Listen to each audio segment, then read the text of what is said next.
भाई बेला का पाठ। गुरु गोबिंद सिंह जी के सत्संग में एक सीधा सादा किसान चला आया और गुरु साहिब से कहने लगा कि मुझे कोई सेवा बख्शो। उस जमाने में मुगलों से लड़ाइयाँ होती रहती थीं। गुरु साहिब ने पूछा, वो तुझे बंदूक चलानी आती है? नहीं। फिर कहने लगे, वो क्या तुझे घुड़सवारी करनी आती है? नहीं। गुरु साहिब ने कहा, फिर तू क्या करेगा? कहने लगा, मैं घोड़ों की सेवा करूंगा। उन्होंने उसे घोड़ों की सेवा पर लगा दिया। वह बड़े प्रेम से सेवा करता रहा। लीद वगैरह बाहर फेंकाता, अच्छी घास डालता, हर प्रकार की सफाई रखता। 2-3 महीने में घोड़े बहुत अच्छे तगड़े हो गए। एक दिन गुरु साहिब ने आकर देखा कि घोड़े बड़े तगड़े हो गए हैं। उन्होंने अस्तबल के मुखिया से पूछा कि घोड़ों की इतनी सेवा किसने की है? उसने गुरु साहिब को बताया कि भाई बेला ने। गुरुजी ने बेला से पूछा, तेरा नाम क्या है? वह बोला, वो बेला। गुरुजी कहने लगे, ओ बेला, कुछ पढ़ा हुआ भी है? उसने उत्तर दिया कि कुछ नहीं।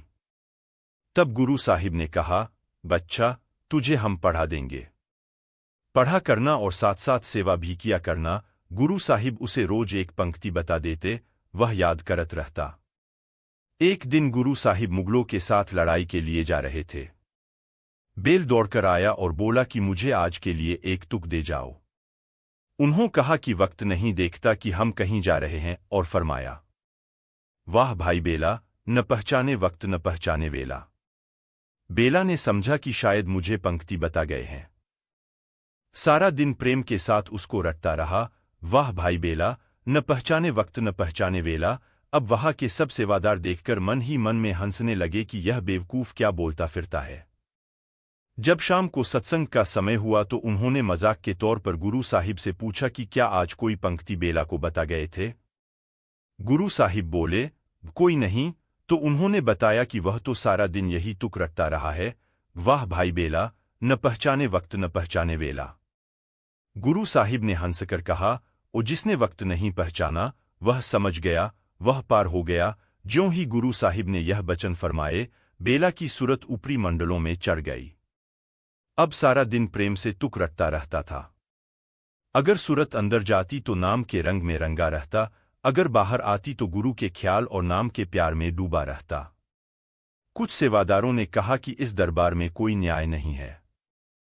हम कब से सेवा करते आए हैं और कुछ प्राप्त न हुआ। यह कल आया और नाम के रंग में रंग गया। उस जमाने में कुछ सेवादार, ग्रंथी, पुराणों का अनुवाद कर रहे थे। कहने लगे, पुराणों का अनुवाद किया, सेवा की, लेकिन व्यर्थ। अब यहां रहना ही नहीं चाहिए। गुरु साहिब ने देखा कि वे क्रोध में आ गए हैं। समझाने के लिए कुछ भांग दे दी कि इसको प्रेम के साथ पीसो।